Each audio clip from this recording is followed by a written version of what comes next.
Chapter 1. Down the Rabbit Hole. Alice was beginning to get very tired of sitting by her sister on the bank, and of having nothing to do. Once or twice she had peeped into the book her sister was reading, but it had no pictures or conversations in it, and what is the use of a book, thought Alice, without pictures or conversations? So she was considering in her own mind, as well as she could, for the hot day made her feel very sleepy and stupid, whether the pleasure of making a daisy chain would be worth the trouble of getting up and picking the daisies, when suddenly a white rabbit with pink eyes ran close by her. There was nothing so very remarkable in that, nor did Alice think it so very much out of the way to hear the rabbit say to itself, "Oh dear! Oh dear!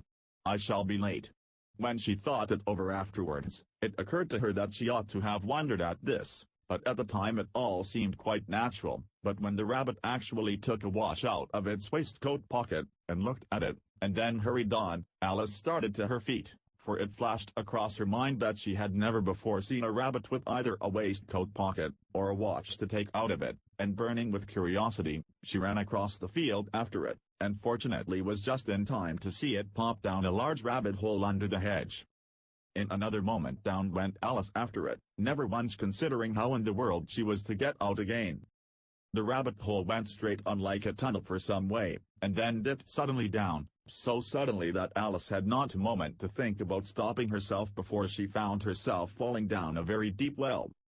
Either the well was very deep, or she felt very slowly, for she had plenty of time as she went down to look about her and to wonder what was going to happen next.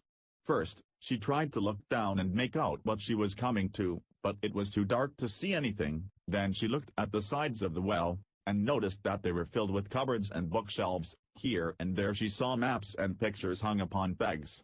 She took down a jar from one of the shelves as she passed. It was labeled orange marmalade, but to her great disappointment it was empty. She did not like to drop the jar for fear of killing somebody underneath, so managed to put it into one of the cupboards as she fell past it. "Well," thought Alice to herself, "after such a fall as this, I shall think nothing of tumbling downstairs. How brave they'll all think me at home. Why, I wouldn't say anything about it, even if I fell off the top of the house." Which was very likely true. Down, down, down. Would the fall never come to an end? "I wonder how many miles I've fallen by this time?" she said aloud. "I must be getting somewhere near the center of the earth. Let me see, that would be 4,000 miles down, I think." For, you see, Alice had learnt several things of this sort in her lessons in the schoolroom, and though this was not a very good opportunity for showing off her knowledge, as there was no one to listen to her, still it was good practice to say it over. "Yes, that's about the right distance, but then I wonder what latitude or longitude I've got to." Alice had no idea what latitude was, or longitude either, but thought they were nice grand words to say. Presently she began again. "I wonder if I shall fall right through the earth. How funny it'll seem to come out among the people that walk with their heads downward. The antipathies, I think." She was rather glad there was no one listening, this time, as it didn't sound at all the right word. "But I shall have to ask them what the name of the country is, you know. Please, ma'am, is this New Zealand or Australia?" And she tried to curtsy as she spoke. Fancy curtsying as you're falling through the air. "Do you think you could manage it? And what an ignorant little girl she'll think me for asking. No, it'll never do to ask. Perhaps I shall see it written up somewhere." Down, down, down. There was nothing else to do, so Alice soon began talking again. "Dinah'll miss me very much tonight, I should think. Dinah was the cat. I hope they'll remember her saucer of milk at tea time. Dinah, my dear, I wish you were down here with me. There are no mice in the air, I'm afraid, but you might catch a bat, and that is very like a mouse, you know. But do cats eat bats, I wonder?" And here Alice began to get rather sleepy, and went on saying to herself, in a dreamy sort of way, "Do cats eat bats? Do cats eat bats? And sometimes, do bats eat cats?" For, you see, as she couldn't answer either question, it didn't much matter which way she put it. She felt that she was dozing off, and had just begun to dream that she was walking hand in hand with Dinah, and saying to her very earnestly, "Now, Dinah, tell me the truth, did you ever eat the bat?" When suddenly, thump, thump, down she came upon a heap of sticks and dry leaves, and the fall was over. Alice was not a bit hurt, and she jumped up onto her feet in a moment. She looked up, but it was all dark overhead. Before her was another long passage, and the white rabbit was still in sight, hurrying down it. There was not a moment to be lost. Away went Alice like the wind, and was just in time to hear it say, as it turned a corner, "Oh my ears and whiskers, how late it's getting." She was close behind it when she turned the corner, but the rabbit was no longer to be seen. She found herself in a long, low hall, which was lit up by a row of lamps hanging from the roof. There were doors all round the hall, but they were all locked, and when Alice had been all the way down one side and up the other, trying every door, she walked sadly down the middle, wondering how she was ever to get out again. Suddenly she came upon a little three-legged table, all made of solid glass. There was nothing on it except a tiny golden key, and Alice's first thought was that it might belong to one of the doors of the hall, but, alas! Either the locks were too large, or the key was too small, but at any rate it would not open any of them. However, on the second time round, she came upon a low curtain she had not noticed before, and behind it was a little door about 15 inches high. She tried the little golden key in the lock, and to her great delight it fitted. Alice opened the door and found that it led into a small passage, not much larger than a rat hole. She knelt down and looked along the passage into the loveliest garden you ever saw. How she longed to get out of that dark hall, and wander about among those beds of bright flowers and those cool fountains, but she could not even get her head through the doorway, and even if my head would go through, thought poor Alice, it would be of very little use without my shoulders. Oh, how I wish I could shut up like a telescope. I think I could, if I only knew how to begin. For, you see, so many out-of-the-way things had happened lately, that Alice had begun to think that very few things indeed were really impossible. There seemed to be no use in waiting by the little door, so she went back to the table, half hoping she might find another key on it, or at any rate a book of rules for shutting people up like telescopes. This time she found a little bottle on it, which certainly was not here before, said Alice, and round the neck of the bottle was a paper label, with the words "Drink Me," beautifully printed on it in large letters. It was all very well to say "Drink me," but the wise little Alice was not going to do that in a hurry. "No, I'll look first," she said, "and see whether it's marked poison or not," for she had read several nice little histories about children who had got burned, and eaten up by wild beasts and other unpleasant things, all because they would not remember the simple rules their friends had taught them, such as, that a red-hot poker will burn you if you hold it too long, and that if you cut your finger very deeply with the knife, it usually bleeds, and she had never forgotten that, if you drink much from a bottle marked poison, it is almost certain to disagree with you, sooner or later. However, this bottle was not marked poison, so Alice ventured to taste it, and finding it very nice, it had, in fact, a sort of mixed flavor of cherry tart, custard, pineapple, roast turkey, toffee, and hot buttered toast. She very soon finished it off. "What a curious feeling," said Alice. "I must be shutting up like a telescope." And so it was indeed. She was now only 10 inches high, and her face brightened up at the thought that she was now the right size for going through the little door into that lovely garden. First, however, she waited for a few minutes to see if she was going to shrink any further. She felt a little nervous about this, for it might end, you know, said Alice to herself, in my going out altogether, like a candle. I wonder what I should be like then? And she tried to fancy what the flame of a candle is like after the candle is blown out, for she could not remember ever having seen such a thing. After a while, finding that nothing more happened, she decided on going into the garden at once, but, alas for poor Alice. When she got to the door, she found she had forgotten the little golden key, and when she went back to the table for it, she found she could not possibly reach it. She could see it quite plainly through the glass, and she tried her best to climb up one of the legs of the table, but it was too slippery, and when she had tired herself out with trying, the poor little thing sat down and cried. "Come, there's no use in crying like that," said Alice to herself, rather sharply. "I advise you to leave off this minute." She generally gave herself very good advice, though she very seldom followed it, and sometimes she scolded herself so severely as to bring tears into her eyes, and once she remembered trying to box her own ears for having cheated herself in the game of croquet she was playing against herself, for this curious child was very fond of pretending to be two people. But it's no use now, thought poor Alice, to pretend to be two people. Why, There's hardly enough of me left to make one respectable person." Soon her eye fell on a little glass box that was lying under the table. She opened it, and found in it a very small cake, on which the words "Eat me" were beautifully marked in currants. "Well, I'll eat it," said Alice, "and if it makes me grow larger, I can reach the key, and if it makes me grow smaller, I can creep under the door, so either way I'll get into the garden, and I don't care which happens." She ate a little bit, and said anxiously to herself, "Which way? Which way?" holding her hand on the top of her head to feel which way it was growing, and she was quite surprised to find that she remained the same size. To be sure, this generally happens when one eats cake, but Alice had got so much into the way of expecting nothing but out of the way things to happen, that it seemed quite dull and stupid for life to go on in the common way. So she set to work, and very soon finished off the cake. Chapter 2. The Pool of Tires. "Curiouser and curiouser!" cried Alice. She was so much surprised, that for the moment she quite forgot how to speak good English. "Now I'm opening out like the largest telescope that ever was. Goodbye, feet." For when she looked down at her feet, they seemed to be almost out of sight, they were getting so far off. "Oh, my poor little feet, I wonder who will put on your shoes and stockings for you now, dears? I'm sure I shan't be able. I shall be a great deal too far off to trouble myself about you. You must manage the best way you can but I must be kind to them," thought Alice, "or perhaps they won't walk the way I want to go. Let me see, I'll give them a new pair of boots every Christmas."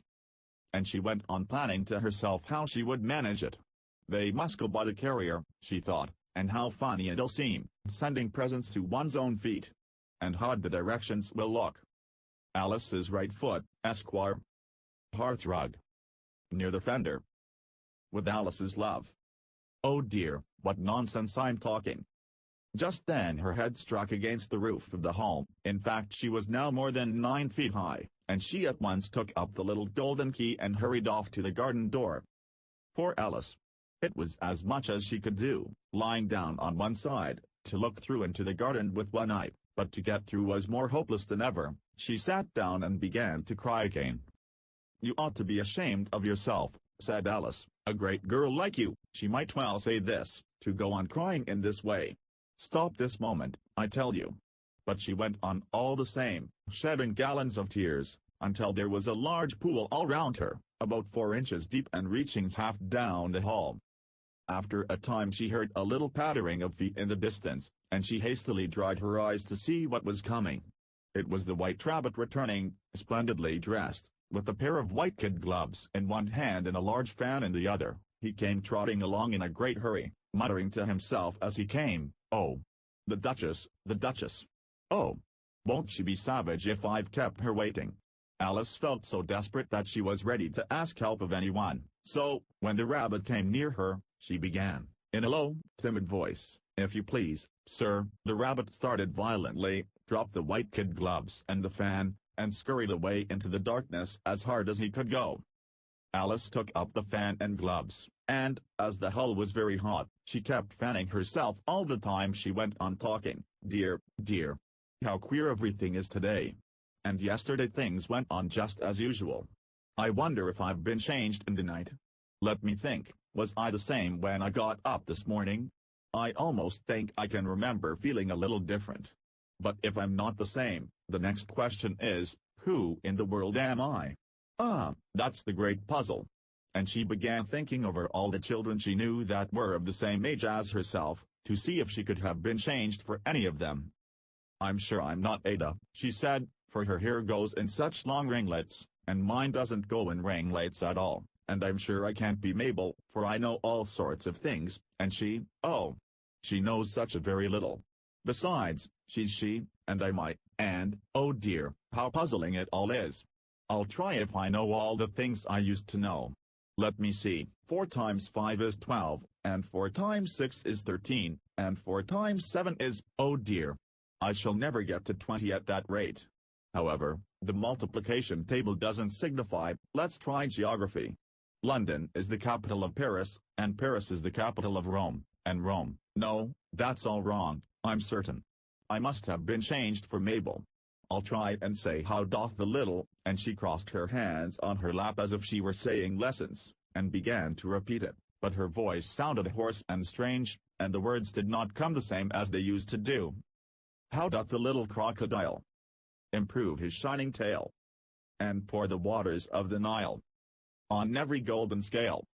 How cheerfully he seems to grin, how neatly spread his claws, and welcome little fishes in with gently smiling jaws. I'm sure those are not the right words, said poor Alice, and her eyes filled with tears again as she went on. I must be Mabel after all, and I shall have to go and live in that poky little house, and have next to no toys to play with, and ever so many lessons to learn. No, I've made up my mind about it. If I'm Mabel, I'll stay down here. It'll be no use their putting their heads down and saying come up again, dear. I shall only look up and say who am I then? Tell me that first, and then, if I like being that person, I'll come up. If not, I'll stay down here till I'm somebody else. But, oh dear, cried Alice, with a sudden burst of tears, I do wish they would put their heads down. I am so very tired of being all alone here. As she said this, she looked down at her hands, and was surprised to see that she had put on one of the rabbit's little white kid gloves while she was talking. How can I have done that? She thought. I must be growing small again. She got up and went to the table to measure herself by it, and found that, as nearly as he could guess, she was now about 2 feet high, and was going on shrinking rapidly. She soon found out that the cause of this was the fan she was holding, and she dropped it hastily, just in time to avoid shrinking away altogether. That was a narrow escape, said Alice, a good deal frightened at the sudden change, but very glad to find herself still in existence. And now for the garden. And she ran with all speed back to the little door, but, alas! The little door was shut again, and the little golden key was lying on the glass table as before, and things are worse than ever, thought that poor child, for I never was so small as this before, never. And I declare it's too bad, that it is. As she said these words her foot slipped, and in another moment, splash! She was up to her chin in salt water. Her first idea was that she had somehow fallen into the sea, and in that case I can go back by railway, she said to herself. Alice had been to the seaside once in her life, and had come to the general conclusion that wherever you go to on the English coast you find a number of bathing machines in the sea, some children digging in the sand with wooden spades, then a row of lodging houses, and behind them a railway station. However, she soon made out that she was in the pool of tears which she had wept when she was 9 feet high. I wish I hadn't cried so much, said Alice, as she swam about, trying to find her way out. I shall be punished for it now, I suppose, by being drowned in my own tears. That will be a queer thing, to be sure. However, everything is queer today. Just then she heard something splashing about in the pool a little way off, and she swam nearer to make out what it was. At first she thought it must be a walrus or hippopotamus, but then she remembered how small she was now, and she soon made out that it was only a mouse that had slipped in like herself. Would it be of any use, now, thought Alice, to speak to this mouse? Everything is so out of the way down here, that I should think very likely it can talk. At any rate, there's no harm in trying. So she began, Oh mouse, do you know the way out of this pool? I am very tired of swimming about here, oh mouse. Alice thought this must be the right way of speaking to a mouse. She had never done such a thing before, but she remembered having seen in her brother's Latin grammar, a mouse, of a mouse, to a mouse, oh mouse. The mouse looked at her rather inquisitively, and seemed to her to wink with one of its little eyes, but it said nothing. Perhaps it doesn't understand English, thought Alice. I dare say it's a French mouse, come over with William the Conqueror. For, with all her knowledge of history, Alice had no very clear notion how long ago anything had happened, so she began again, Où est ma chat? Which was the first sentence in her French lesson book. The mouse gave a sudden leap out of the water, and seemed to quiver all over with fright. Oh, I beg your pardon, cried Alice hastily, afraid that she had hurt the poor animal's feelings. I quite forgot you didn't like cats. Not like cats, cried the mouse, in a shrill, passionate voice. Would you like cats if you were me? Well, perhaps not, said Alice in a soothing tone. Don't be angry about it. And yet I wish I could show you our cat Dinah. I think you'd take a fancy to cats if you could only see her. She is such a dear quiet thing, Alice went on, half to herself, as she swam lazily about in the pool, and she sits purring so nicely by the fire, licking her paws and washing her face, and she is such a nice soft thing to nurse, and she's such a capital one for catching mice." "Oh, I beg your pardon," cried Alice again, for this time the mouse was bristling all over, and she felt certain it must be really offended. "We won't talk about her anymore if you'd rather not." "We indeed," cried the mouse, who was trembling down to the end of his tail. "As if I would talk on such a subject. Our family always hated cats, nasty, low, vulgar things. Don't let me hear the name again." "I won't indeed," said Alice, in a great hurry to change the subject of conversation. Are you fond of dogs?" The mouse did not answer, so Alice went on eagerly, "There is such a nice little dog near our house I should like to show you. A little bright-eyed terrier, you know, with such long curly brown hair. And it'll fetch things when you throw them, and it'll sit up and beg for its dinner, and all sorts of things, I can't remember half of them, and it belongs to a farmer, you know, and he says it's so useful, it's worth £100. He says it kills all the rats and—" "Oh dear!" cried Alice in a sorrowful tone, "I'm afraid I've offended it again." For the mouse was swimming away from her as hard as it could go, and making quite a commotion in the pool as it went. So she called softly after it, "Mouse dear, do come back again, and we won't talk about cats or dogs either, if you don't like them." When the mouse heard this, it turned round and swam slowly back to her. Its face was quite pale, with passion, Alice thought, and it said in a low trembling voice, "Let us get to the shore, and then I'll tell you my history, and you'll understand why it is I hate cats and dogs." It was high time to go, for the pool was getting quite crowded with the birds and animals that had fallen into it. There were a duck and a dodo, a lory and an eaglet, and several other curious creatures. Alice led the way, and the whole party swam to the shore. Chapter 3. A Caucus Race and a Long Tail. They were indeed a queer-looking party that assembled on the bank, the birds with draggled feathers, the animals with their fur clinging close to them, and all dripping wet, cross, and uncomfortable. The first question of course was, how to get dry again. They had a consultation about this, and after a few minutes it seemed quite natural to Alice to find herself talking familiarly with them, as if she had known them all her life. Indeed, she had quite a long argument with the lory, who at last turned sulky, and would only say, "I am older than you, and must know better," and this Alice would not allow without knowing how old it was, and, as the lory positively refused to tell its age, there was no more to be said. At last the mouse, who seemed to be a person of authority among them, called out, "Sit down, all of you, and listen to me. I'll soon make you dry enough." They all sat down at once, in a large ring, with the mouse in the middle. Alice kept her eyes anxiously fixed on it, for she felt sure she would catch a bad cold if she did not get dry very soon. "Ahem," said the mouse with an important air, "are you all ready? This is the driest thing I know. Silence all round, if you please." William the Conqueror, whose cause was favored by the Pope, was soon submitted to by the English, who wanted leaders, and had been of late much accustomed to usurpation and conquest. Edwin and Morcar, the Earls of Mercia and Northumbria. "Ugh," said the lory, with a shiver. "I beg your pardon," said the mouse, frowning, but very politely. "Did you speak?" "Not I," said the lory hastily. "I thought you did," said the mouse. "I proceed. Edwin and Morcar, the Earls of Mercia and Northumbria, declared for him, and even Stigand, the patriotic Archbishop of Canterbury, found it advisable." "Found what?" said the duck.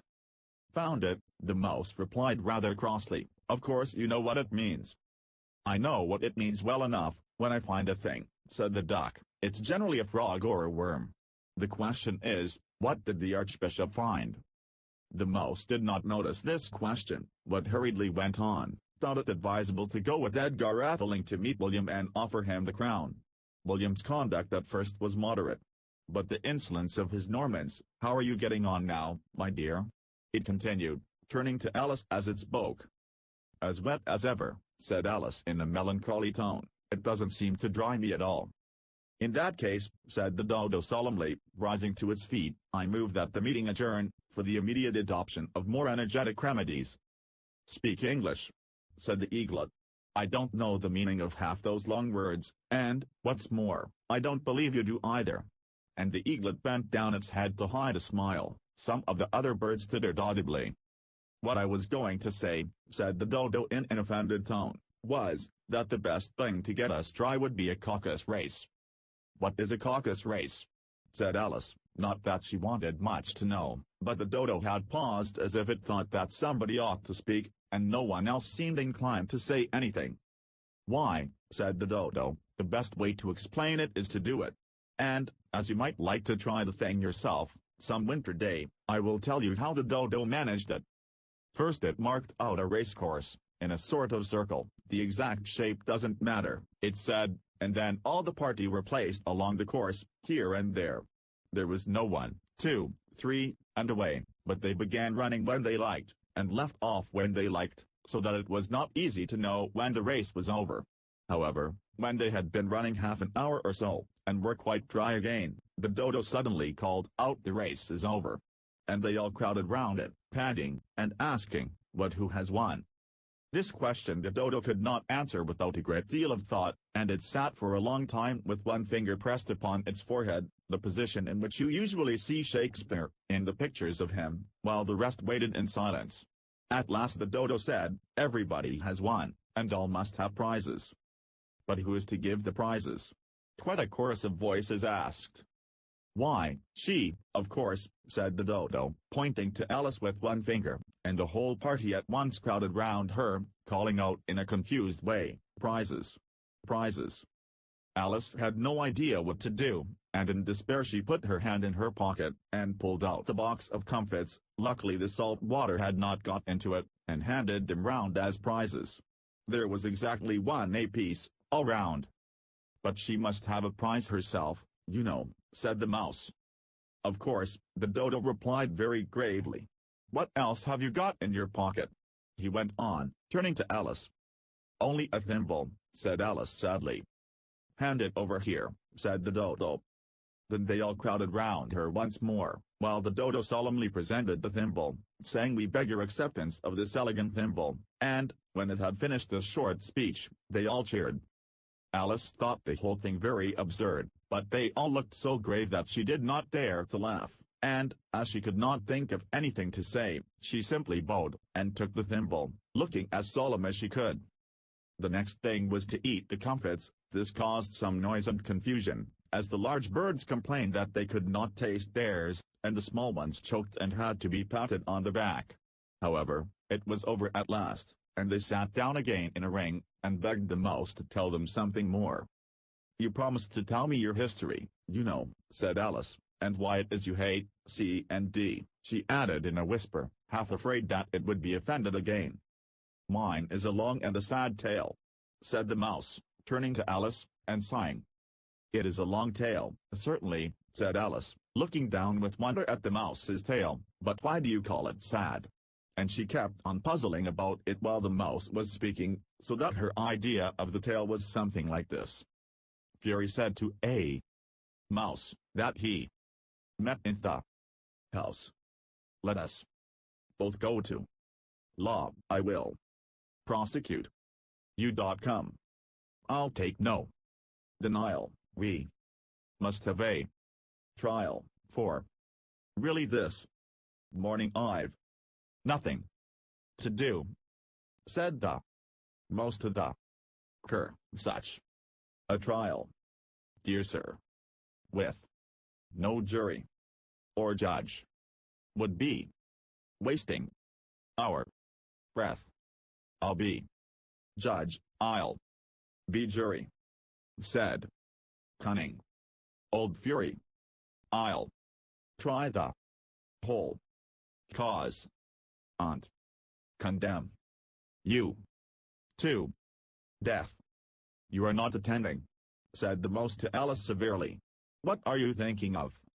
"I beg your pardon," said Alice very humbly, "you had got to the fifth bend, I think?" "I had not," cried the mouse, sharply and very angrily. "And not," said Alice, always ready to make herself useful, and looking anxiously about her. "Oh, do let me help to undo it." "I shall do nothing of the sort," said the mouse, getting up and walking away. "You insult me by talking such nonsense." "I didn't mean it," pleaded poor Alice. "But you're so easily offended, you know." The mouse only growled in reply. "Please come back and finish your story," Alice called after it, and the others all joined in chorus, "Yes, please do." But the mouse only shook its head impatiently, and walked a little quicker.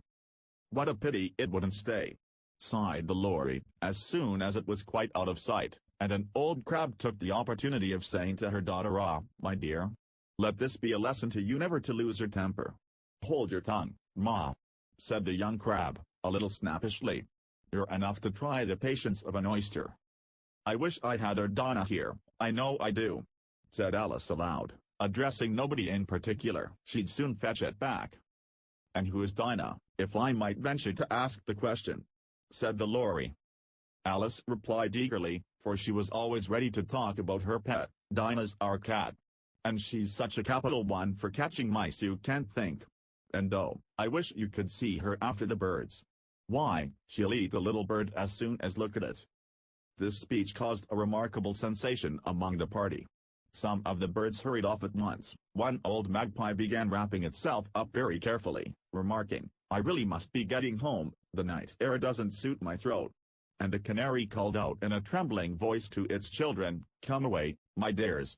It's high time you were all in bed." On various pretexts they all moved off, and Alice was soon left alone. "I wish I hadn't mentioned Dinah," she said to herself in a melancholy tone. "Nobody seems to like her, down here, and I'm sure she's the best cat in the world. Oh, my dear Dinah, I wonder if I shall ever see you any more." And here poor Alice began to cry again, for she felt very lonely and low-spirited. In a little while, however, she again heard a little pattering of footsteps in the distance, and she looked up eagerly, half hoping that the mouse had changed his mind, and was coming back to finish his story. Chapter 4. The Rabbit Sends in a Little Bill. It was the White Rabbit, trotting slowly back again, and looking anxiously about as it went, as if it had lost something, and she heard it muttering to itself, "The Duchess! The Duchess! Oh my dear paws! Oh my fur and whiskers! She'll get me executed, as sure as ferrets are ferrets. Where can I have dropped them, I wonder?" Alice guessed in a moment that it was looking for the fan and the pair of white kid gloves, and she very good-naturedly began hunting about for them, but they were nowhere to be seen. Everything seemed to have changed since her swim in the pool, and the great hall, with the glass table and the little door, had vanished completely. Very soon the rabbit noticed Alice, as she went hunting about, and called out to her in an angry tone, "Why, Marianne, what are you doing out here? Run home this moment, and fetch me a pair of gloves and a fan. Quick, now." And Alice was so much frightened that she ran off at once in the direction it pointed to, without trying to explain the mistake it had made. "He took me for his housemaid," she said to herself as she ran. "How surprised he'll be when he finds out who I am. But I'd better take him his fan and gloves, that is, if I can find them." As she said this, she came upon a neat little house, on the door of which was a bright brass plate with the name W. Rabbit engraved upon it. She went in without knocking, and hurried upstairs, in great fear lest she should meet the real Marianne, and be turned out of the house before she had found the fan and gloves. "How queer it seems," Alice said to herself, "to be going messages for a rabbit. I suppose Dinah'll be sending me on messages next." And she began fancying the sort of thing that would happen. "Miss Alice, come here directly, and get ready for your walk." "Coming in a minute, nurse. But I've got to see that the mouse doesn't get out. Only I don't think," Alice went on, "that they'd let Dinah stop in the house if it began ordering people about like that." By this time she had found her way into a tidy little room with a table and a window, and on it, as she had hoped, a fan and 2 or 3 pairs of tiny white kid gloves. She took up the fan and a pair of the gloves, and was just going to leave the room, when her eye fell upon a little bottle that stood near the looking-glass. There was no label this time with the words "Drink me," but nevertheless she uncorked it and put it to her lips. "I know something interesting is sure to happen," she said to herself, "whenever I eat or drink anything, so I'll just see what this bottle does. I do hope it'll make me grow large again, for really I'm quite tired of being such a tiny little thing." It did so indeed, and much sooner than she had expected. Before she had drunk half the bottle, she found her head pressing against the ceiling, and had to stoop to save her neck from being broken. She hastily put down the bottle, saying to herself, "That's quite enough, I hope I shan't grow any more. As it is, I can't get out at the door. I do wish I hadn't drunk quite so much." Alas! It was too late to wish that. She went on growing, and very soon had to kneel down on the floor. In another minute there was not even room for this, and she tried the effect of lying down with one elbow against the door, and the other arm curled round her head. Still she went on growing, and, as a last resource, she put one arm out of the window, and one foot up the chimney, and said to herself, "Now I can do no more. Whatever happens, what will become of me?" Luckily for Alice, the little magic bottle had now had its full effect, and she grew no larger. Still it was very uncomfortable, and, as there seemed to be no sort of chance of her ever getting out of the room again, no wonder she felt unhappy. It was much pleasanter at home, thought poor Alice, when one wasn't always growing larger and smaller, and being ordered about by mice and rabbits. "I almost wish I hadn't gone down that rabbit hole, and yet, it's rather curious, you know, this sort of life. I do wonder what can have happened to me. When I used to read fairy tales, I fancied that kind of thing never happened, and now here I am in the middle of one. There ought to be a book written about me, that there ought. And when I grow up, I'll write one, but I'm grown up now," she added in a sorrowful tone. "At least there's no room to grow up any more here." "But then," thought Alice, "shall I never get any older than I am now? That'll be a comfort, one way, never to be an old woman, but then, always to have lessons to learn. Oh, I shouldn't like that." "Oh, you foolish Alice," she answered herself. "How can you learn lessons in here? Why, there's hardly room for you, and no room at all for any lesson books." And so she went on, taking first one side and then the other, and making quite a conversation of it altogether, but after a few minutes she heard a voice outside, and stopped to listen. "Marianne! Marianne!" said the voice. "Fetch me my gloves this moment." Then came a little pattering of feet on the stairs. Alice knew it was the rabbit coming to look for her, and she trembled till she shook the house, quite forgetting that she was now about 1,000 times as large as the rabbit, and had no reason to be afraid of it. Presently the rabbit came up to the door, and tried to open it, but, as the door opened inwards, and Alice's elbow was pressed hard against it, that attempt proved a failure. Alice heard it say to itself, "Then I'll go round and get in at the window." "That you won't," thought Alice, and, after waiting till she fancied she heard the rabbit just under the window, she suddenly spread out her hand, and made a snatch in the air. She did not get hold of anything, but she heard a little shriek and a fall, and a crash of broken glass, from which she concluded that it was just possible it had fallen into a cucumber frame, or something of the sort. Next came an angry voice, the rabbit's. "Pat! Pat! Where are you?" And then a voice she had never heard before, "Sure then I'm here. Digging for apples, your honor." "Digging for apples, indeed," said the rabbit angrily. "Here. Come and help me out of this. Sounds of more broken glass. Now tell me, Pat, what's that in the window?" "Sure, it's an arm, your honor." He pronounced it "An arm, you goose. Who ever saw one that size? Why, it fills the whole window." "Sure, it does, your honor, but it's an arm for all that." "Well, it's got no business there. At any rate, go and take it away." There was a long silence after this, and Alice could only hear whispers now and then, such as, "Sure, I don't like it, your honor, at all, at all. Do as I tell you, you coward." And at last she spread out her hand again, and made another snatch in the air. This time there were two little shrieks, and more sounds of broken glass. "What a number of cucumber frames there must be," thought Alice. "I wonder what they'll do next. As for pulling me out of the window, I only wish they could. I'm sure I don't want to stay in here any longer." She waited for some time without hearing anything more. At last came a rumbling of little cartwheels, and the sound of a good many voices all talking together. She made out the words, "Where's the other lad? ? Why, I hadn't to bring but one. Bill's got the other. Bill.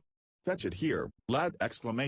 Here, put them up at this corner. No, tie 'em together first, they don't reach half high enough yet. Oh, they'll do well enough, don't be particular. Here, Bill. Catch hold of this rope. Will the roof bear ? Mind that loose slate. Oh, it's coming down. Heads below." A loud crash, Now, who did that ? It was Bill, I fancy. Who's to go down the chimney ? Nay, I shan't. You do it ! That I won't. Then ! Bill's to go down. Here, Bill. The master says you're to go down the chimney. Oh. So Bill's got to come down the chimney, has he? Said Alice to herself. Shy, they seem to put everything upon Bill. I wouldn't be in Bill's place for a good deal. This fireplace is narrow, to be sure, but I think I can kick a little. She drew her foot as far down the chimney as she could, and waited till she heard a little animal, she couldn't guess of what sort it was, scratching and scrambling about in the chimney close above her. Then, saying to herself, this is Bill, she gave one sharp kick, and waited to see what would happen next. The first thing she heard was a general chorus of there goes Bill. Then the rabbit's voice along, catch him, you by the hedge. Then silence, and then another confusion of voices, hold up his head, brandy now, don't choke him. How was it, old fellow? What happened to you? Tell us all about it. Last came a little feeble, squeaking voice. That's Bill, thought Alice. Well, I hardly know, no more, thank ye, I'm better now, but I'm a deal too flustered to tell you. All I know is, something comes at me like a jack-in-the-box, and up I goes like a skyrocket. So you did, old fellow, said the others. We must burn the house down, said the rabbit's voice, and Alice called out as loud as she could, if you do, I'll set Dinah at you. There was a dead silence instantly, and Alice thought to herself, I wonder what they will do next. If they had any sense, they'd take the roof off. After a minute or two, they began moving the boat again, and Alice heard the rabbit say, a barrowful will do, to begin with. A barrowful of what? Thought Alice, but she had not long to doubt, for the next moment a shower of little pebbles came rattling in at the window, and some of them hit her in the face. I'll put a stop to this, she said to herself, and shouted out, you'd better not do that again. Which produced another dead silence. Alice noticed with some surprise that the pebbles were all turning into little cakes as they lay on the floor, and a bright idea came into her head. If I eat one of these cakes, she thought, it's sure to make some change in my size, and as it can't possibly make me larger, it must make me smaller, I suppose. So she swallowed one of the cakes, and was delighted to find that she began shrinking directly. As soon as she was small enough to get through the door, she ran out of the house, and found quite a crowd of little animals and birds waiting outside. The poor little lizard, Bill, was in the middle, being held up by 2 guinea pigs, who were giving it something out of a bottle.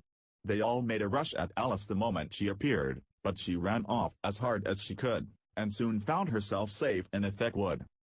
The first thing I've got to do, said Alice to herself, as she wandered about in the wood, is to grow to my right size again, and the second thing is to find my way into that lovely garden. I think that will be the best plan. It sounded an excellent plan, no doubt, and very neatly and simply arranged. The only difficulty was, that she had not the smallest idea how to set about it, and while she was peering about anxiously among the trees, a little sharp bark just over her head made her look up in a great hurry. An enormous puppy was looking down at her with large round eyes, and feebly stretching out one paw, trying to touch her. Poor little thing, said Alice, in a coaxing tone, and she tried hard to whistle to it, but she was terribly frightened all the time at the thought that it might be hungry, in which case it would be very likely to eat her up in spite of all her coaxing. Hardly knowing what she did, she picked up a little bit of stick, and held it out to the puppy, whereupon the puppy jumped into the air off all its feet at once, with a yelp of delight, and rushed at the stick, and made believe to worry it. Then Alice dodged behind a great thistle, to keep herself from being run over, and the moment she appeared on the other side, the puppy made another rush at the stick, and tumbled head over heels in its hurry to get hold of it. Then Alice, thinking it was very like having a game of play with the cart horse, and expecting every moment to be trampled under its feet, ran round the thistle again. Then the puppy began a series of short charges at the stick, running a very little way forwards each time and a long way back, and barking hoarsely all the while, till at last it sat down a good way off, panting, with its tongue hanging out of its mouth, and its great eyes half shut. This seemed to Alice a good opportunity for making her escape, so she set off at once, and ran till she was quite tired and out of breath, until the puppy's bark sounded quite faint in the distance. And yet what a dear little puppy it was, said Alice, As she leant against the buttercup to rest herself, and fanned herself with one of the leaves, "I should have liked teaching it tricks very much, if I'd only been the right size to do it. Oh dear. I'd nearly forgotten that I've got to grow up again. Let me see, how is it to be managed? I suppose I ought to eat or drink something or other, but the great question is, what?" The great question certainly was, what? Alice looked all round her at the flowers and the blades of grass, but she did not see anything that looked like the right thing to eat or drink under the circumstances. There was a large mushroom growing near her, about the same height as herself, and when she had looked under it, and on both sides of it, and behind it, it occurred to her that she might as well look and see what was on the top of it. She stretched herself up on tiptoe, and peeped over the edge of the mushroom, and her eyes immediately met those of a large blue caterpillar, that was sitting on the top with its arms folded, quietly smoking a long hookah, and taking not the smallest notice of her or of anything else.